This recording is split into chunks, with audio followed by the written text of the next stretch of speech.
Itu di dalam bahasa aslinya. Di dalam bahasa Ibrani-nya juga demikian, nabi yang dikatakan dengan profetik. Tetapi gaya hidup profetis itu dibilang seperti ini: kehidupan yang terkoneksi dengan Tuhan.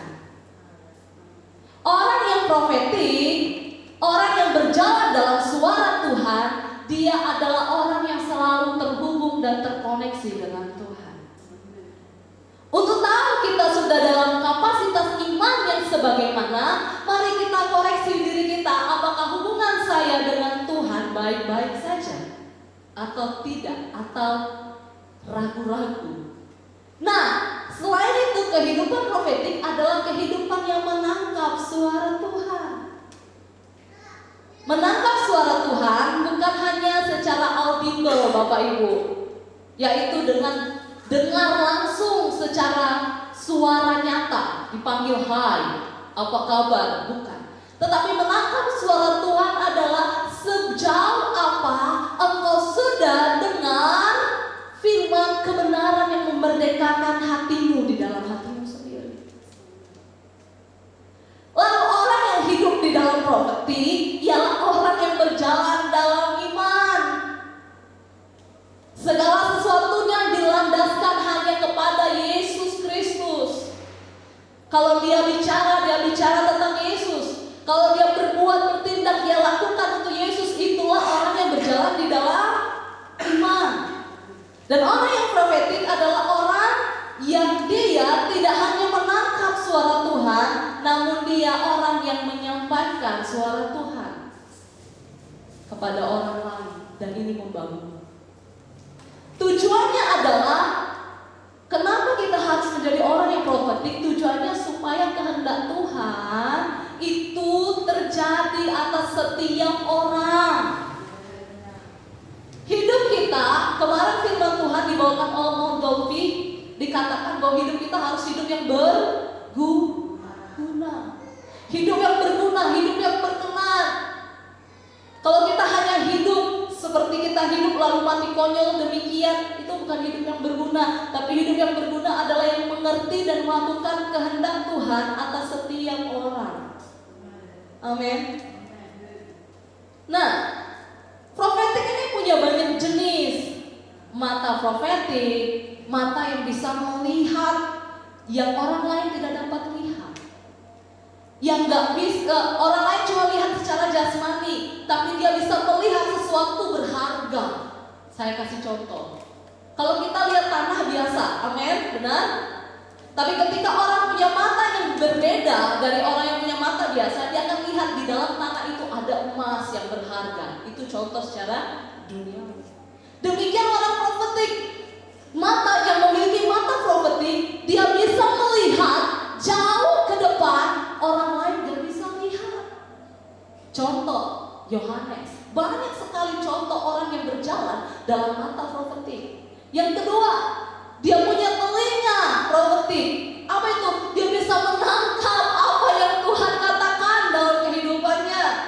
Sebanyak apapun itu dia tangkap, dia dengar. Dan yang selanjutnya adalah suara profetik. Dia mampu katakan suara kebenaran. Iya di atas iya, tidak di atas tidak. Banyak lagi prophetic prayer, yaitu doa profetik. Ketika kita bersekutu di dalam doa, Tuhan sampaikan sebuah pesan. Makanya di dalam satu persekutuan sangat penting yang namanya saat teduh, saat untuk berdiam diri, tunggu dan nantikan Tuhan bicara. Waktu Tuhan lagi ngomong sama kita, kita diam dan kita tangkap sebanyak-banyaknya. Dan saat kita udah tangkap sebanyak-banyaknya, jangan malu untuk utarakan apa yang udah engkau taruh, yang Tuhan taruh di hatimu. Makanya orang yang benar-benar berdoa dan bersekutu, saat dia saat teduh, Tuhan taruh di hatinya, itu disampaikan di dalam doa. Lalu apa lagi? Prophetic action, yaitu orang yang berjalan dalam tindakan yang profetik, kesembuhan, mengusir setan, bernubuat dan lain sebagainya. Nah, apakah semua orang bisa memiliki profetik? Pertanyaannya? Yakin? Yang bilang tidak angkat tangan. Yang bilang iya angkat tangan. Yang gak tahu Allah dan bingung saya ini. Aduh, saya kalau ngajar anak kelas 1 SD, kalau bilang siapa yang iya angkat tangan, tidak angkat tangan. Di sini lebih bingung lagi. Apakah semua orang bisa? Jawabannya adalah ya, you can do it. Bagaimana caranya? Orang yang bisa memiliki prophecy adalah orang yang mau dekat, yang mau. Kuncinya satu. Orang yang mau. Tuhan gak lihat sesuatu di luar, tapi Tuhan lihat kerinduan hati. Mungkin hari ini kau punya kerinduan hati yang sangat besar. Tuhan, aku mau Tuhan pakai, bukan supaya memuliakan diriku, tapi hidupku berguna bagi Tuhan. Cepat atau lambat, percayalah Tuhan pasti jawab sesuai porsinya Tuhan. Percaya tidak? Percaya. Sudah nikmati? Loh, katanya percaya. Sudah nikmati? Amin. Bagi yang mau. Yang kedua, bagi yang ginosko, bagi yang dekat. Om Dovi sudah bahas tentang ginosko, dan saya sangat tercengang di sana. Dikatakan ginosko itu bukan hanya kau mengenal saja, tahu namanya, tapi engkau seperti berhubungan intim. Gak ada lagi rahasia. Dan ini disediakan bagi orang yang mau dekat dengan Tuhan. Dan Tuhan kasih the prophetic, walking in the prophetic, atau berjalan dalam prophetic bagi orang yang dapat Tuhan gak sembarangan. Dan semua orang bisa, asal miliki ini dulu. Bagaimana cara kita milikinya? Gak ada jalan lain, kenal Tuhan. Lewat apa? Firman, Roh Kudus, dan doa, pujian dan penyembahan. Suatu kali ketika hari Minggu kita menyembah Tuhan, ketika lagu pertama dinaikkan, waktu saya nyanyi lagu ini, pujian hari Minggu yang lalu ya, saya nyanyi dengan biasa saja, dengan nada biasa. Lalu di pertengahan, saya sudah saksikan ini sama Tante Jen waktu di Pelprim, dan ternyata beliau punya pengalaman yang sama dengan yang saya alami. Waktu saya nyanyi, sementara saya nyanyi, saya ngoceh, saya ngomong. Saya sendiri ngomong, tapi saya tuh lagi maki diri sendiri. Di dalam penyembahan, saya ngomong kayak gini, apa yang sudah kau dapat, Mega? Apa yang sudah, pencapaian apa yang sudah kau ambil? Apa yang kau banggakan dalam hidup kau? Itu saya lagi maki diri saya sendiri. Saya ngomong, apa dia yang sudah kau ambil? Apa dia yang sudah kau lakukan? Sejauh mana usahamu? Itu kata-kata yang keluar. Dan ketika saya dengar kata-kata itu keluar dari mulut saya menangis sejadi-jadinya di hadapan Tuhan. Itu mengubah paradigma saya. Apa yang selama ini saya pikirkan itu berharga, apa yang selama ini saya pikir, wah pencapaian saya sudah di dalam Tuhan, ternyata Tuhan singkapkan dan Tuhan bukakan bahwa apa kata Tuhan? Tuhan mau tunjukkan bahwa harta sesungguhnya itu hanya di dalam Tuhan. Hari ini kalau kau masih ada, hari ini kalau kau masih bisa lakukan itu, satu titik pun tidak pernah terlepas daripada Tuhan. Dan ketika Tuhan bilang itu, saya bilang itu, kau kebanggaanku Tuhan. Aku ini gak ada apa-apanya. Lalu keluarlah satu ayat berkata, hidup seperti uang. Hari ini ada, esok sudah tidak ada. Dan kalau saya bisa dipakai oleh Tuhan, itu semua karena Tuhan, bukan karena saya. Dan dilanjutkan oleh Tuhan, kalimat ini dikatakan bahwa Tuhan itu mau bekerja sama dengan kita bersama. Apakah Tuhan kekurangan orang? Apakah Tuhan kekurangan kuasa sehingga dia gak bisa lakukan dengan dirinya sendiri? Tidak. Kenapa dia mau kerja sama kita yang gak ada apa-apanya ini? Karena satu, dia lihat, dia kasihi kita, dia cinta sama kita, dia mau bekerja sama dengan kita yang gak ada apa-apanya ini. Waktu kaum wanita di tempat Mami Zuela, saya pernah bahas tentang Gideon. Masih ingat? Ternyata di dalam Alkitab ada kata yang seperti ini. Ketika Gideon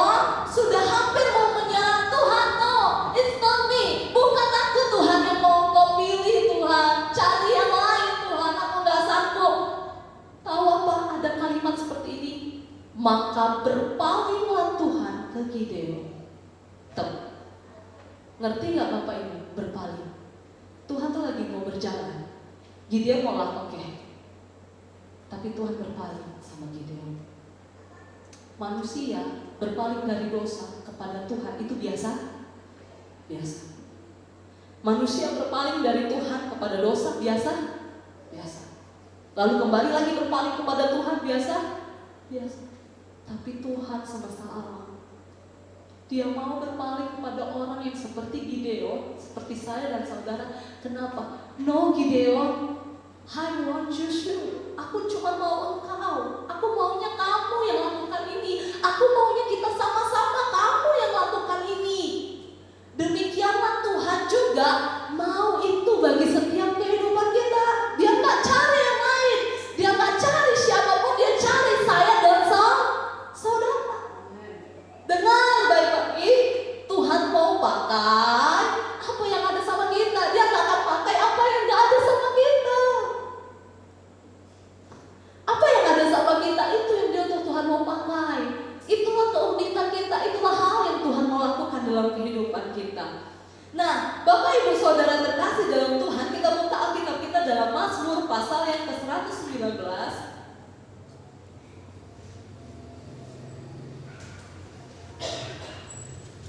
Mazmur 119 ayat yang ke-18. Ini bicara tentang mata profetik. Ini bicara tentang kehidupan yang profetik di dalam Tuhan. Sudah dapat? Kita baca bersama-sama dalam hitungan yang ketiga. 1, 2, 3, ya. Singkapkanlah mataku supaya aku memandang keajaiban dari Tauratmu. Untuk berjalan di dalam profetik, engkau perlu bertanya kepada Tuhan dan perlu meminta, Tuhan tolong singkapkan mataku. Kita gak bisa berjalan kalau kita buta. Kita gak bisa berjalan kalau kita tidak bisa melihat. Mungkin bisa tapi tertati-tati. Yang kita mau, Tuhan buka mataku supaya aku dapat melihat. Bekerja supaya aku dapat lakukan, supaya aku dapat memandang kepada apa? Keajaiban dari Taurat Tuhan, keajaiban dari firman Tuhan, dari perkataan Tuhan. Sehingga ketika kita berkata singkapkan, maka yang buta dapat melihat. Yang tuli, engkau gak bisa dengar suara Bapamu di sorga. Setiap kita bisa dengar suara Tuhan di dalam hati kita. Kita bisa bedakan itu suara Tuhan atau suara hati atau suara dari iblis. Kenapa kita bisa bedakan? Karena kita anak-anaknya. Domba kenal siapa dong?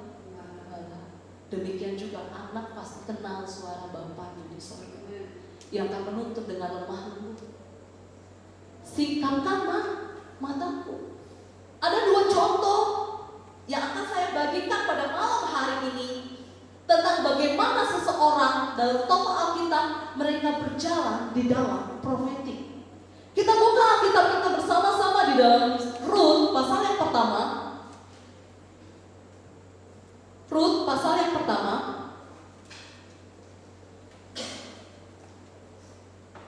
Sudah dapat Bapak Ibu? Saya yang belum dapat. Ayat 16 sampai 17.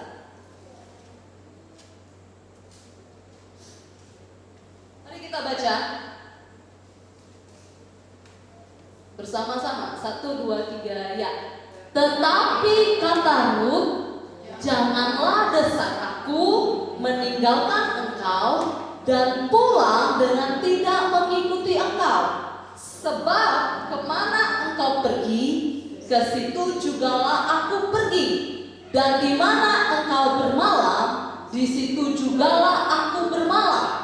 Bangsamu lah bangsaku dan Allahmu lah Allahku.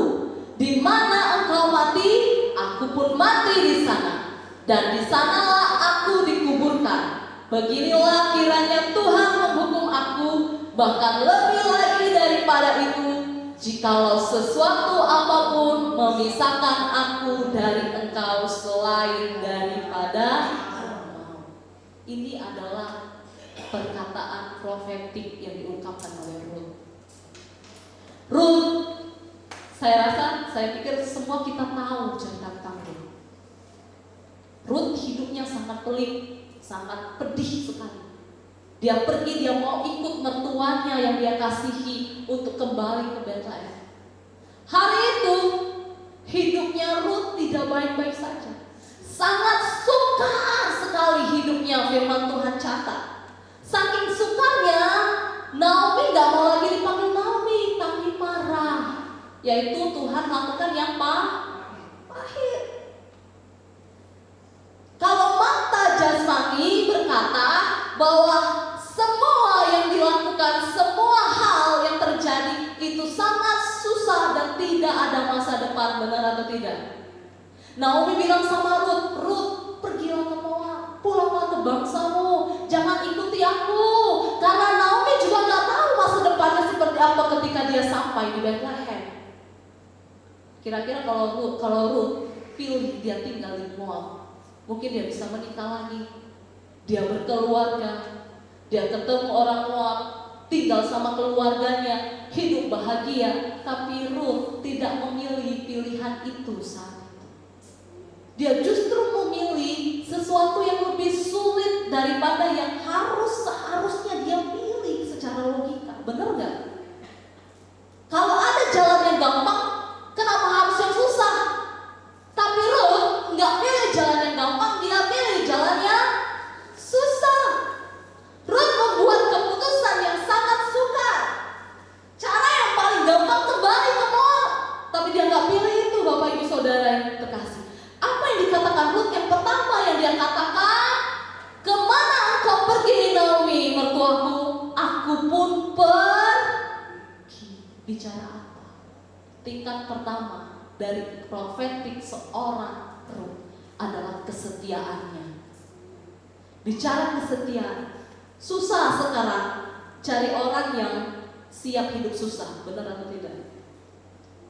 Mau gak ikut saya Ibu Nabi 70, tapi susah kita. Mau?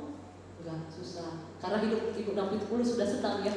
Contoh, banyak orang yang suka hidup yang senang, ikut orang karena senang. Tapi Ruth milih, dia siap hidup susah, karena dia gak tahu masa depannya sebelumnya.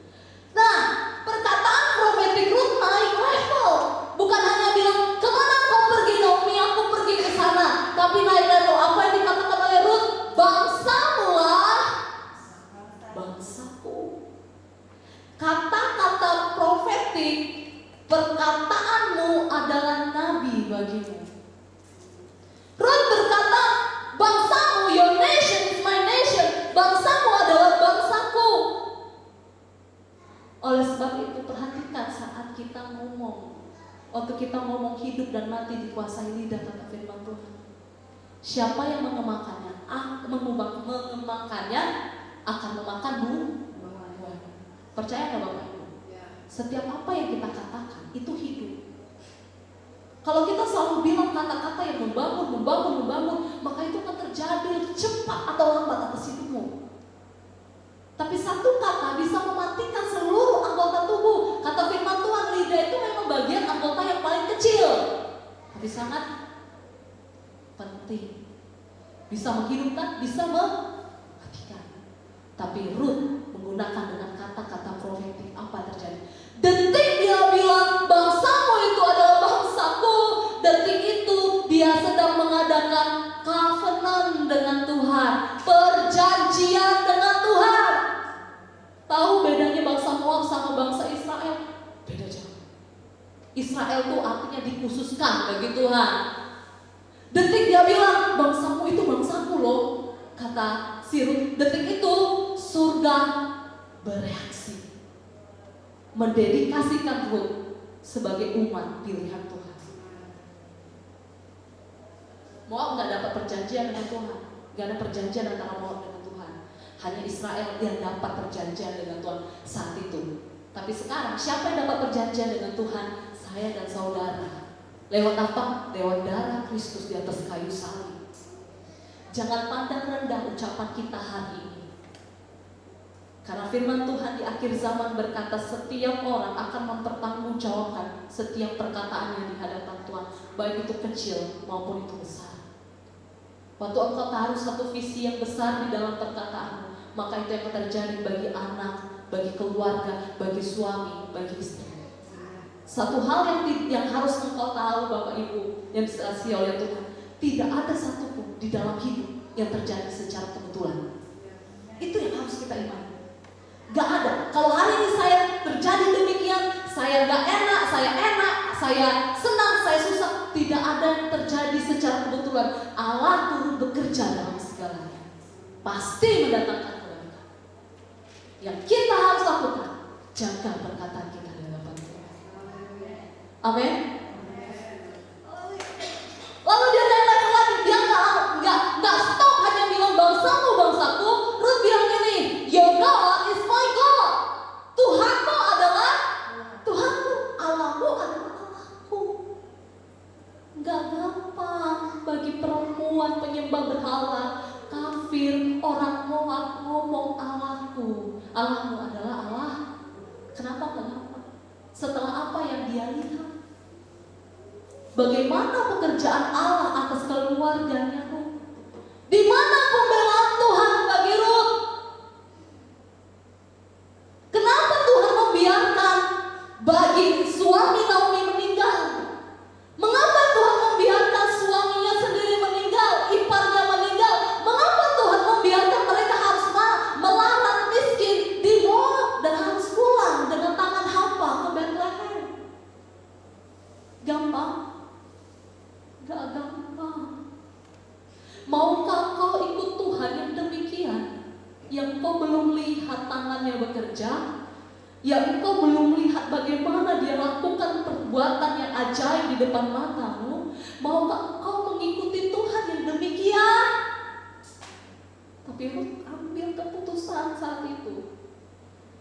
Ruth memutuskan segila itu. Dia belum lihat campur tangan Tuhan atas keluarganya, tapi dia putuskan secara profetik, Allahmu itu menjadi Allahku. Dan tahukah Bapak Ibu, Tuhan di surga pasti berkata, yang seperti ini sukar dicari. Yang seperti ini sangat susah dicari. Apakah Ruth waktu pulang dari Moab ke Bethlehem, dia pulang dengan senyum? Dia berderai air mata. Dia belum lihat, belum ngerti apa yang akan terjadi nanti di Bethlehem, tapi dia berjalan saja, himo, karena dia tahu satu hal. Dia berjalan bersama dengan mertuanya. Dia berkata bangsa mertuanya adalah bangsa dia sendiri. Dia berkata Tuhan yang dia sembah oleh Naomi itu menjadi Tuhannya sendiri. Dia jalan ke Bethlehem dengan pedih meninggalkan keluarga dan Moab. Haleluya. Tapi Tuhan buat cerita besar atas kehidupan Ruth. Ruth menikah dengan Boaz, itu cerita Tuhan. Kau ada di cerita proses hidupku. Jangan lupakan Tuhan selalu ada dalam cerita hidup kita. Tuhan buat cerita dari keturunan Ruth lahir raja. Namanya Daud. Daud itu bapaknya Isai, kakeknya Boaz. Itulah Boaz itu suaminya Ruth. Hanya ada dua perempuan yang dicatat di dalam Matius, di dalam silsilah keturunan Yesus, yaitu Ruth dan Rahab. Dua perempuan yang juga notabene bukan orang Israel. Tahu Bapak Ibu, Tuhan buat cerita. Dan gak sampai pada keturunannya Daud. Dari keturunan Ruth lahir Yesus. Tahu gak Bapak Ibu? Moab itu sudah dinubuatkan sama Tuhan. Tuhan sudah ngomong, Moab, engkau di dalam 10 keturunan tidak boleh masuk jemaat Tuhan. Selamanya engkau gak bisa masuk Moab ke dalam jemaat Tuhan, kata firman Tuhan. Tapi mengapa Ruth bisa? Tuhan mengecualikan Ruth, kecuali yang satu ini. Aku gak mau buat dia susah karena dia sangat mencintai aku, kata Tuhan. Adakah didapatkan dalam kehidupan kita hati yang demikian? Tapi kenapa Ruth bisa Tuhan tersentuh? Kecuali yang satu ini. Ruth, kamu beda dari Moab. Kamu bukan Moab, kau sudah ditebus karena berkat mengucapkan, bangsamu lah adalah bangsaku, Tuhanmu lah adalah Tuhan. Amin. Biar Tuhan dapat di hati yang demikian atas setiap kehidupan kita. Masih lanjut Bapak Ibu?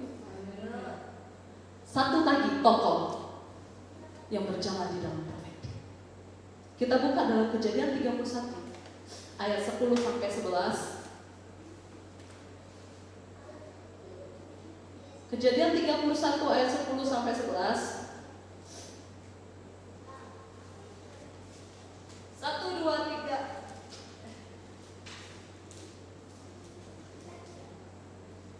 Pada suatu, saya bacakan ya Bapak Ibu ya. Kejadian 31 ayat 10 sampai 11.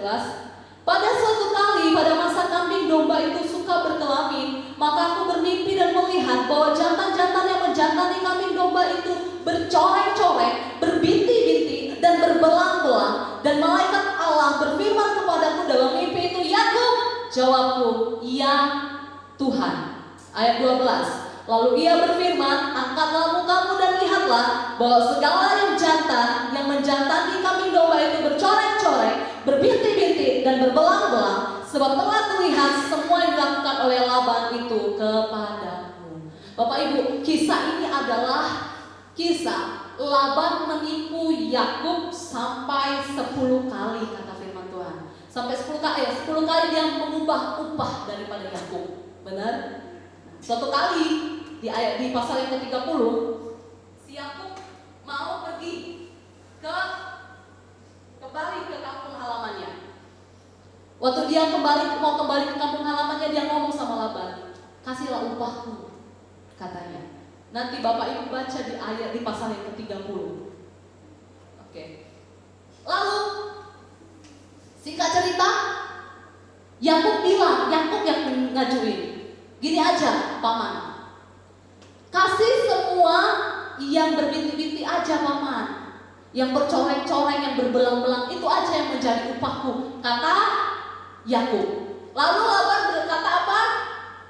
Baik, aku akan kasih. Ternyata di ayat yang ke-35 ya si Laban menipu Yakub.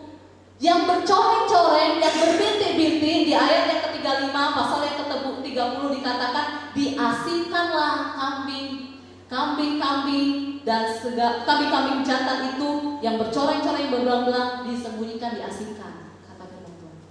Jadi yang dikasih warna, kalau misalnya kita baca, kita renungkan, ini dikasih warna putih sama Yakub. Secara logika, bisakah kambing putih jantan dan kambing betina jantan melahirkan anak bercoreng-coreng? Impossible. Ya, putih sama putih lahirnya hitam, bisa? Oh hebat Tante Ulan menemukan formula terbaru.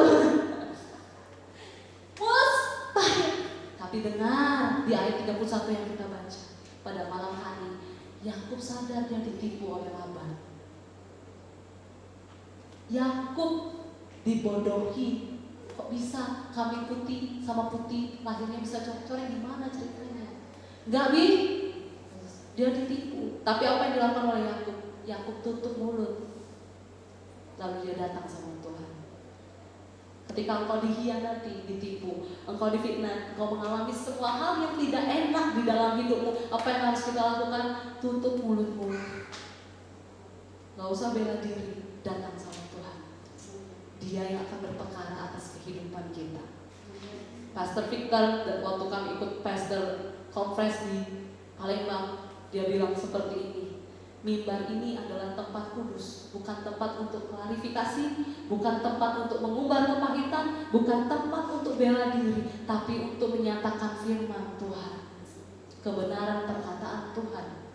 Yakub belajar untuk tutup mulutnya, diam sampai dia bermimpi. Dia mimpi apa? Dia mimpi Tuhan buat yang jantan itu sama yang betina itu melahirkan kambing yang bercorak-corak, melahirkan kambing yang berbintik-bintik. Mimpi bukan sembarang mimpi, bukan mimpi di siang bolong, mimpi dapat 100 juta, tidur, tiba-tiba dibangunin, tidak ada lagi duitnya 100 juta. Mimpi makan enak, tiba-tiba dibangunin, tidak ada lagi bisa makan enak. Tapi mimpi ini berasal dari Tuhan. Tuhan yang nyatakan profetik dalam kehidupan Yakub. Lalu apa yang dilakukan oleh Yakub? Saya baca di Alkitab Penuntun Hidup Berkelimpahan, di sana juga tidak masuk akal cara yang dilakukan oleh Yakub. Yang dilakukan oleh Yakub, dia ambil satu batang pohon apa? Hawai di sini dibilang. Ya, satu batang pohon hawai, terus dia kerat batang itu sampai mengeluarkan warna berbintik. Dia taruh itu di depan tempat kambing-kambing itu minum. Dan saat kambing itu minum, dia lagi berkelamin, kata firman Tuhan kan. Nah, saat itu mereka ketika kambing itu melahirkan, yang terjadi keluarlah anak kambing yang berbintik-bintik dan bercoreng. Secara logika disuruh gini, kalau logikanya kayak gini, si Yakub taruh gambar atau taruh batang pohon apa tadi, batang hawai di depan. Jadi dia cuma dilihatin aja, dilihatin sama kambing domba. Nah lihat ya, inilah berbintik-bintik bercoreng-coreng, berbintik-bintik bercoreng-coreng. Dia cuma taruh di situ, lalu kambing itu cuma melihat. Ngerti nggak Bapak Ibu? Nah makanya kalau misalkan ada lagi bapak ibu-ibu yang mau hamil, waktu hamil lihatlah orang-orang yang ganteng, kayak gitu nanti anakku gantengnya, kayak gitulah anakku gantengnya, pasti itu kayak gitu kan. Ada loh bapak-bapaknya nggak kurang ganteng sama cantik, tiba-tiba anaknya cantik atau ganteng, benar? Mungkin belajar dari Yakub kayak gitu caranya. Nah, Bapak Ibu saudara dikasih oleh Tuhan, Tuhan kita Allah yang cerdas. Tuhan bisa membalikkan keadaan meskipun tidak dapat dilihat dengan mata jasmani. Hari ini kau belum dapat, Dia akan bela kita tepat pada waktunya. Tuhan lebih cerdas dari penipu. Siapa penipu ulung? Iblis. Iya, si Laban. Oh, bukan si Laban, nanti salah ulang. Iblis penipu ulung, tapi Tuhan kita lebih cerdas dari itu.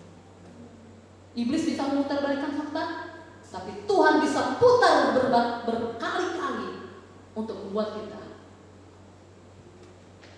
kembali kepada Tuhan. Tuhan sangat suka mengangkat orang, benar.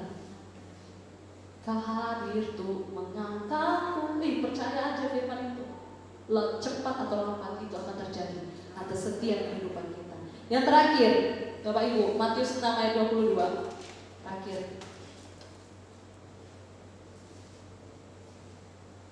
Mata adalah pelita tubuh. Jika matamu baik, teranglah seluruh tubuhmu. Jika matamu jahat, gelaplah seluruh tubuhmu. Jadi jika terang yang ada padamu gelap, betapa gelapnya kegelapan itu. Berjalan di dalam penerangan Tuhan, maka kau dapat lakukan berjalan dalam profetiknya Tuhan. Terang membuat keadaan semua menjadi baik, benar? Bahkan hal yang paling sulit sekalipun kita bisa lakukan. Tetapi gelap membuat hal kecil menjadi sukar, benar atau tidak? Contoh, ibu-ibu matikan semua lampu pada malam hari. Semua lampu gelap malam hari. Lalu ambil eyeshadow, ambil lipstick, ambil celak, dandanlah di malam hari dengan lampu tidak ada. Bisa atau tidak? Dandan tanpa lampu, tanpa cahaya sama sekali. Bisa? Bisa. Tapi jadi barongsai waktu keluar dari kamar. Benar? Bisa kalau memasukkan jarum, memasukkan benang ke jarum, waktu lampu menyala bisa? Bisa. Kalau keadaan gelap, Tante Ana sampai 10 tahun bayi tidak bisa masukkan benang ke dalam jarum. Gak bisa. Tapi kita perlu terang. Bagaimana kita bisa mendapatkan terang? Ketika kita hidup tinggal di dalam terang itu sesungguhnya. Bagaimana caranya kita hidup dan tinggal di dalam terang yang sesungguhnya? Cari Tuhan selama Ia berkenan di dalam hidup. Datangi Dia. Inilah saatnya malam ini. Dia Allah yang mendengarkan setiap hal dalam kehidupan kita. Lihat Ruh, belajar dari Ruh. Minta Tuhan punya hati, Tuhan beri aku hati yang demikian. Sama-sama kita semua belajar. Malam hari ini firman Tuhan tidak saya perpanjang.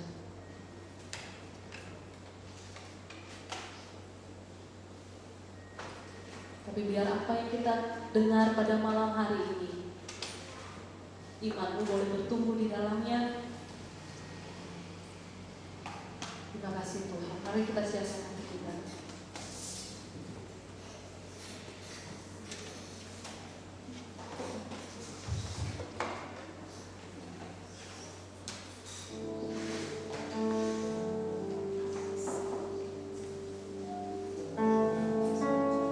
Karunia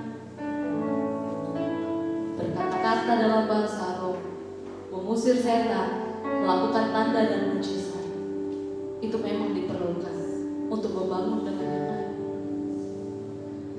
Tapi lebih daripada itu Tuhan, kami cuma mau kenal Tuhan dan hidup melekat dengan Tuhan. Itu hal yang paling indah. Kami mau berjumpa malam ini dengan Tuhan. Kami mau temui Tuhan. Kami datang, kami yang berbeban berat dan hilang pengharapan, hanya lepas ketika kami datang dalam hadir-Mu. Dalam hadir-Mu kami temukan ketenangan Tuhan.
Kau